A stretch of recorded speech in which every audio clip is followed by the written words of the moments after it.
Kabanata 6606-6610. Matandang lalaki. Itong oras na, at nananakot ka pa sa mga tao. Naglakad si Harvey York sa harap ni Han Wenxiang na may walang pakialam na ekspresyon, ang kanyang mga mata ay puno ng pangungutya at pangungutya. Sa tingin mo ba kung maglakas loob akong hawakan si Wersigi, hindi ako maglalakas loob na hawakan ka. Habang nagsasalita, direktang sinampal ni Harvey York si Han Wenxiang gamit ang likod ng kanyang kamay. Si Han Wenxiang ay isa ng henerasyon ng mga master, ngunit ngayon sa harap ng Harvey York, wala pa rin siyang impluensya. Ang mga galaw ni Harvey York ay tila simple, ngunit sa medyo hindi mabata na pakiramdam, damapo siya ng diretso sa mukha ni Han Wenxiang, na nagpakibot sa kanyang sakit. Anong? Pagkatapos mag-react, tinakpan ni Han Wenxiang ang kanyang lumang mukha, hindi lamang galit, ngunit hindi rin komportable. Little bastard, you dare hit my face, you. Nasnak, muling sinampal ni Harvey York ang kanyang forehand. Anong nangyari sa pagtama mo sa mukha? Sa tingin mo ba may kakaiba sa'yo na karapat-dapat na sampilan ko ng kusa? Kung hindi ka lang madamo, hindi na ako magsasawang makipag-away sa'yo. Wala ka bang score sa puso mo? Nang makitang sinakta ni Harvey York si Han Wenxiang habang sinasamantala si Johanna Tagle, sinimula ni Harvey York na hiyain ang isang master at senior tulad ni Han Wenxiang. Si Lisa Chen at ang iba ay lalo pang tumingin kay Harvey York. Paanong ang sinuman ay magiging napakawalanji? Malinaw na wala akong anumang mga kasanayan, ngunit tumalon-talon ako sa malambot na pagkain. Ito ay simpleng hindi kapanipaniwala. Harvey York, masyado kang baliw. Talagang hahayaan ng ating Dragon Palace ang State Martial Alliance. Big H nagbibigay ng paliwanag. Kung nasaktan mo ang Dragon Palace, isa sa 4 na haligi, mamamatay ka ng walang lugar na mamamatay. Kinagat ni Han Wenxiang ang kanyang mga ngipin, sa sobrang galit niya ay nanginginig ang kanyang buong katawan. Bantaan ako ng Dragon Palace. Si Harvey York ay humakbang pasulong, iniunat ang kanyang kamay at tinapik ang mukha ni Han Wenxiang, na gumawa ng kaluskos. Itinuring kang matandang lalaki sa Dragon Palace. Hindi mo ba alam kung ano ang kinakatawan ng 4 na haligi? Ang mga haligi ng Great Country Hair ang pundasyon ng Great Country H, ang backbone ng Great Country H. Big Nation Killer is only used if needed. Hindi para sa isang tulad mo na kilala ang kaaway sa loob at labas at nakakalimutan ang kanyang mga ninuno na ay bully ang isang ito at takutin ang isang iyon. Isa ka lang diakono, sino ang nagbigay sa iyo ng karapatang gamitin ang pangalan ng Dragon Palace para ay bully ang mga lalaki at babae sa labas? Kailangan ko bang sabihin sa iyo ang kahihinatnan ng paggawa nito?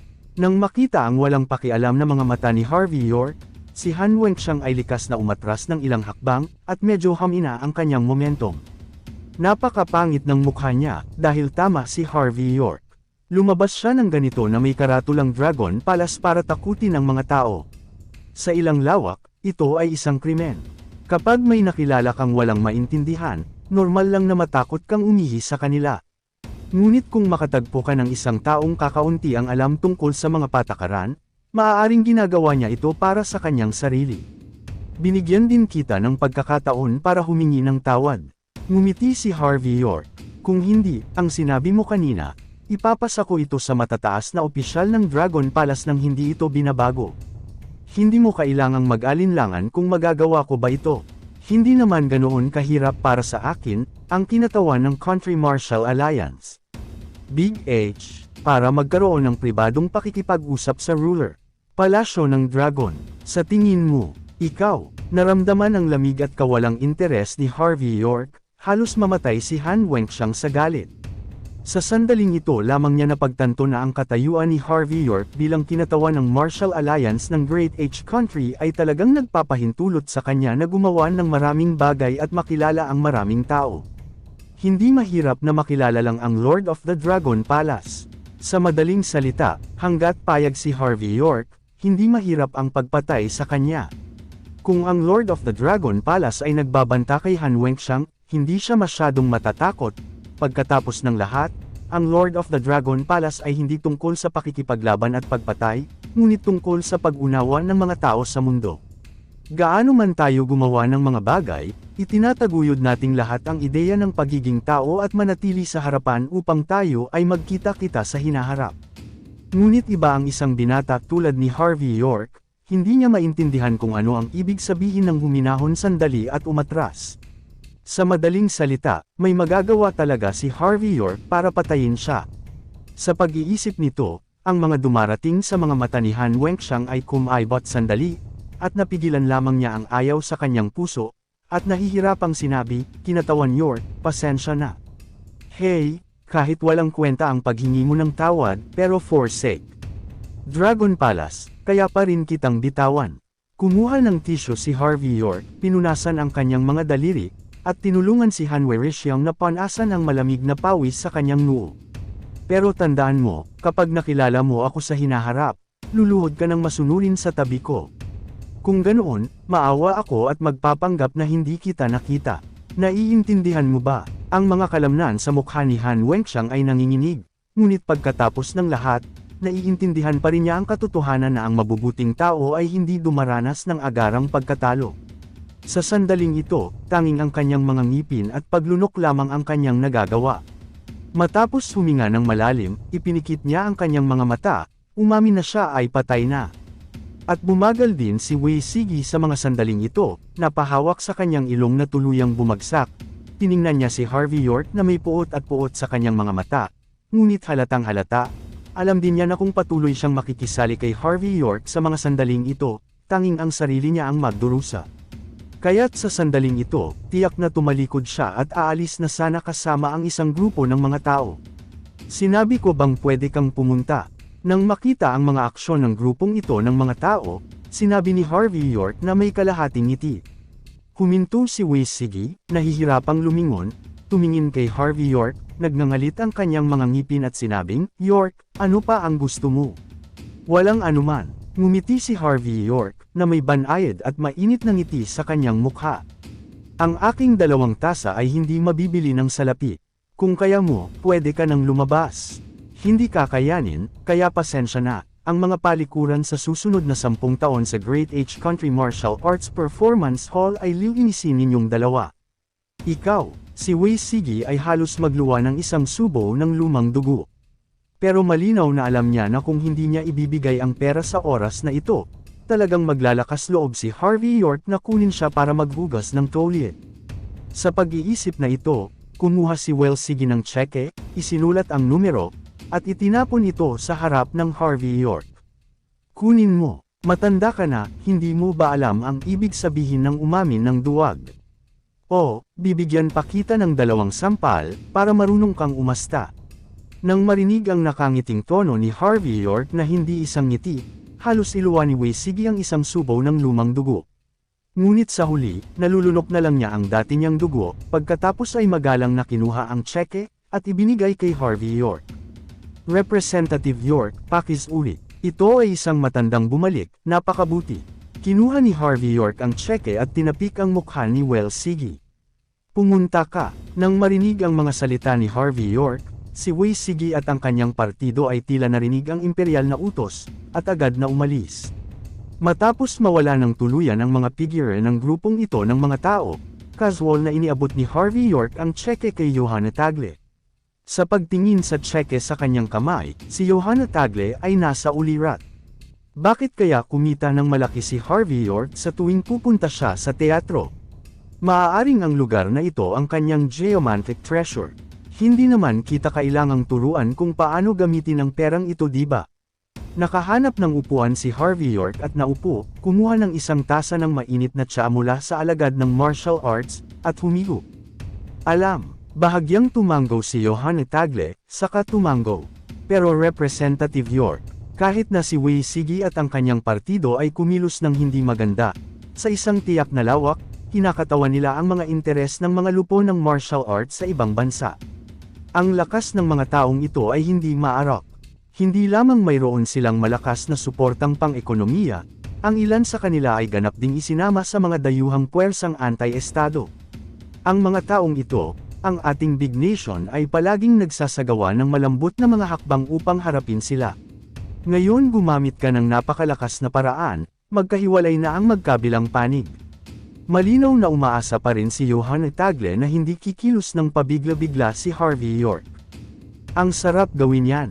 Ngunit ang mga hakbang ay masyadong malaki, at kung minsan ay madaling hilahin ang itlog.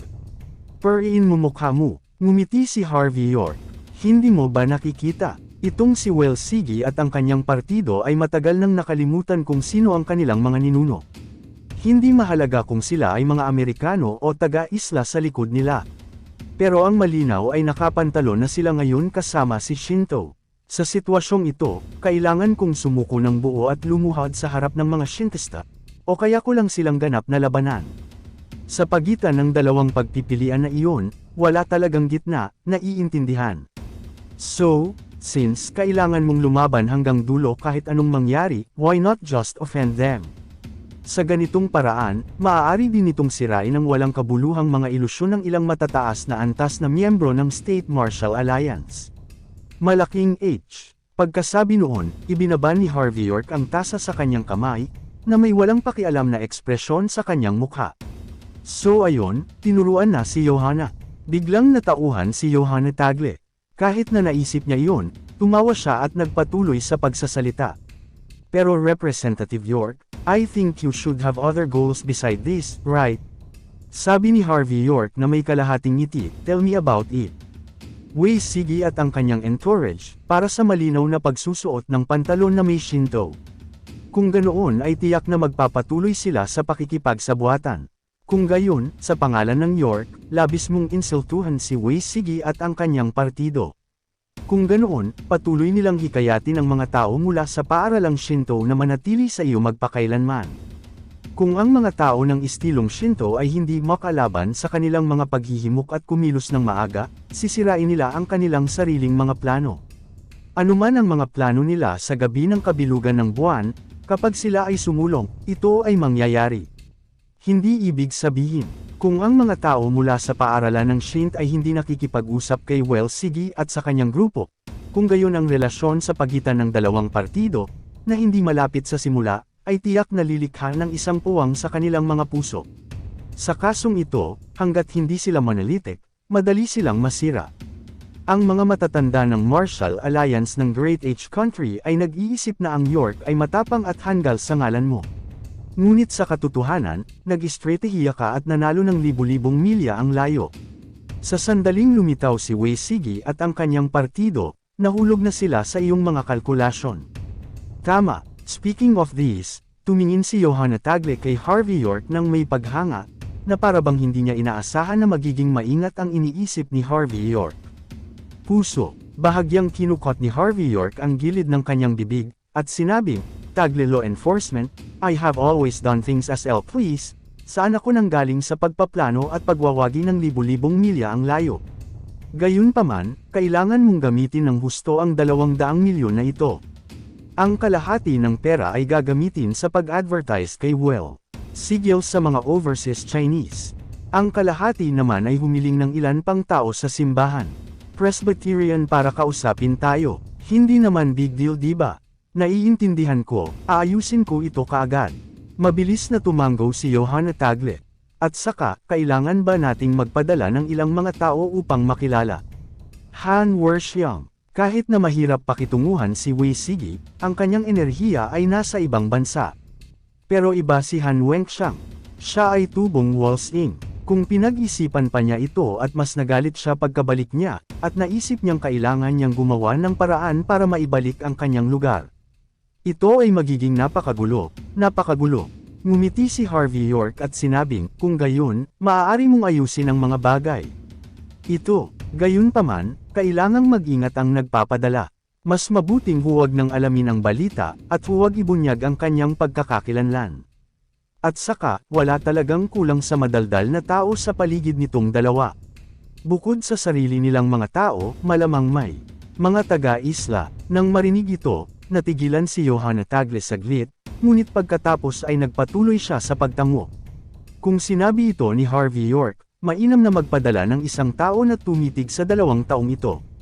Pero kung sakaling may mangyari, malaking problema, okay, yan lang para mamayang gabi.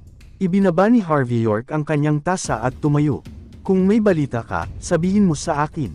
Ngunit may pakiramdam ako na hindi ako susundin ng mga Shinto sa gabi ng kabilugan ng buwan at sa tuktok ng bawi niya pagkatapos magsalita, tumalikod si Harvey York at umalis. Pagkalabas ng performance hall, nag-isip si Harvey York at tinawagan si Yvonne Xavier. Gayunpaman, hindi sinagot ni Yvonne Xavier ang telepono, ngunit pagkatapos ibaba ang tawag, nagpadala siya ng mensahe. Napakasimple lang ng ibig sabihin ng mensahe niya, ibig sabihin, marami pa siyang dapat harapin sa Xavier family sa Walls Inc. Natatakot ako na hindi na siya makabalik sa Sky Corporation para tulungan si Harvey York sa maikling panahon. Ang tugon sa pagkakataong ito ay halos pareho sa huling pagkakataon, ngunit sa ilang kadahilanan, naramdaman ni Harvey York ang isang bagay na hindi nararapat sa tugon na ito. Pagkatapos ng lahat, dahil si Yvonne Xavier ay nasa kanyang tabi, hindi banggitin ng maingat na pagsisikap, maaari niyang ituring na ginagawa niya ang kanyang makakaya. In terms of his character, paanong hindi siya magtatanong tungkol sa Sky Corporation sa pakikipag-ugnayan makalipas ang ilang araw? Sa pag-iisip tungkol dito, kinuha ni Harvey York ang kanyang cellphone at nakakita ng isang numero. Ang numerong ito ay ang numerong iniwan ng dating pinuno ng Southlight na si Sheldon Xavier. Minsan ay sinabi niya na kung mayroon man, maaari niya itong kontakan anumang oras. Ngunit pagkatapos makuha ang numerong ito, hindi na tumawag si Harvey York. Ngayon ay kailangan niyang tawagan ang numerong iyon. Kapag ginawa ang tawag, mabilis itong kumukonekta. Isang malamig at nangingibabaw na boses ng babae ang nagmula sa kabilang panig. WHO, bahagyang kumunat ang noo ni Harvey York, pero mataimtim pa ring sinabi. 1 AM Harvey York, hinahanap ko si Mr. Xavier, at mangyaring ihatid ito sa ngalan mo. Ikaw ba si Harvey York? Ikaw si Harvey from Sky Corporation. That Prince of York of Southlight. Halatang nabigla ang babae sa kabilang side ng telepono nang marinig ang pangalan, at pagkatapos ay nagsalita ng may pagtataka. Ako ito. Ibinuka ni Harvey York ang kanyang bibig. Ikaw ba ang sekretarya o anak ni Mr. Xavier? Hindi rin. Sa kabilang banda, hindi ito maalat o mura. Ang Sheldon Xavier na hinahanap mo ay ang makasalanan ng pamilya Xavier sa Walls Inc. na nag-iisip behind closed doors kamakailan. Alam ko kung ano ang hinahanap mo sa kanya. Gusto mo lang malaman ang tungkol kay Yvonne Xavier, di ba? Tumango si Harvey York at sinabing, tama, mula nang bumalik siya sa pamilya Xavier sa Walls Inc. para iligtas ang mga kamag-anak ilang araw na ang nakalipas, hindi ko na siya makontak. Can't get in touch. Di ba phone niya lang ang ginamit ko para mag-reply sa message mo? Ang babae sa kabilang banda ay tila nakuwi ang kanyang mga labi. Ginamit mo yung cellphone niya para mag-reply sa message ko. Bahagyang kumunat ang noo ni Harvey York. Tila alam ang kanyang pagkadulas ng dila, malamig na sinabi ng babae sa kabilang panig ng telepono, ang pangalan ko ay Rita Lawson, at nagkita kami sa Buckwood. Hipag ni Team Yvonne Xavier. Phil text him back, may problema ba? Mataimtim na sinabi ni Harvey York, kung okay lang siya, sana siya na mismo ang magsabi sa akin. Walang pakialam na sinabi ni Rita Lawson, natatakot ako na hindi ito gagana. Malapit nang ikasal si Yvonne Xavier. Ang aming pamilya Xavier sa Wulising ay isang napaka-tradisyonal na pamilya. Dahil ang isang babae ay ikakasal, natural na hindi niya makontak ang ibang mga lalaki maliban sa kanyang mapapangasawa. Huwag kang magdelusyon. Ikakasal na si Yvonne Xavier. Natigilan si Harvey York. Bakit hindi ko siya narinig na nagsasalita tungkol dito? Well, bibisitahin kita mamaya sa pamilya Xavier sa Walls Inc., basta willing magpakasal si Yvonne Xavier. Hindi ako umimik, nagpadala ako ng blessings ko, kung hindi. Paano kung? Anong mga kwalifikasyon ang mayroon ka para pangalagaan ang mga gawain ng pamilya? Xavier sa ating Walls Inc. Nang marinig ang mga salita ni Harvey York, galit na galit si Rita Lawson sa kabilang panig. Alam mo ba kung bakit biglang nagpakasal si Yvonne Xavier? Hindi naman sa wala akong pangalan o pagkakaiba sa panig mo, na wala sa akin ang mukha ng pamilya naming Xavier sa Walls Inc. Hindi kami ordinaryong pamilya, ngunit ang Xavier family sa Walls Inc., isa sa nangungunang 10 pamilya. Ano, gusto mo pa ba siyang maging anak? Sa sandaling ito, agad na nagbago ang tono ni Rita Lawson, parang pas ang naapakan ang buntot. Agresibo ang buong pagkatao niya, na para bang ikinagalit ng mga salita ni Harvey York ang kanyang mga sensitibong nerbiyos. Wala akong sinabing ganyan. Kumunat ang noo ni Harvey York at walang pakialam ang kanyang mga sinabi. At saka, kahit may asawa na ako, single pa rin ako ngayon. Kahit may kinalaman talaga ako kay Yvonne Xavier, hindi ko hahayaang maging maliit, ay. Ang matitinding salita ay may kahulugan. Napangisi si Rita Lawson. Sino ba ang hindi makakaalam na ikaw ang manugang ng pamilya? Jean ng Mordo, sa tingin mo ba hindi ka namin inimbestigahan? Sa tingin mo ba hindi namin alam ang iniisip mo? Sabi sa'yo, mamatay ka dali, huwag kang mag-stop. Huwag mong subukang kunin si Yvonne Xavier, para pumunta ka sa pintuan ng pamilya namin ni Xavier. Nahanap ka ni Mandy Zimmer na isang door-to-door na asawa dahil hindi siya gaanong mahalaga sa sideline ng pamilya Jean sa Mordo, at siya ay. Ngunit si Yvonne Xavier ang direktang linya ng pamilya Xavier. Walsting kami. Kahit na makahanap tayo ng asawa, wala tayong mahahanap na katulad mo, understand? Sumimangot si Harvey York at sinabing, ate, sinabi mo na yan, L. Hipag. Sino ang hipag mo? Malamig na bamantong hininga si Rita Lawson. Huwag kang magdadaldal, ang mga tulad mo ay hindi lumuluha hanggat hindi mo nakikita ang kabaong, at huwag sumuko hanggat hindi mo narating ang Yellow River. Kalimutan mo na, magkikita pa tayo bukas ng nanay ko. Magdadala sa iyo ng token ni Yvonne Xavier, para talagang mamatay ka. Ayan, pupunta ang nanay ko sa UA Resort para mag-morning tea bukas. Naaalala mong pumunta ka ng maaga. Naghanap ng oras ang nanay ko na makipagkita sa iyo bago mag-almusal. Ito ay isang malaking awa para sa iyo. Kung miss ka bukas, hindi na kita bibigyan ng chancel. Pagkatapos magsalita, ibinaba ni Rita Lawson ang telepono sa pamamagitan ng click. Tumingin si Harvey York sa screen ng telepono at tumahimik. Bago pa niya mailagay ang telepono, nakita niyang muling umilo ang screen, at may lumabas na kakaibang numero na may magandang numero.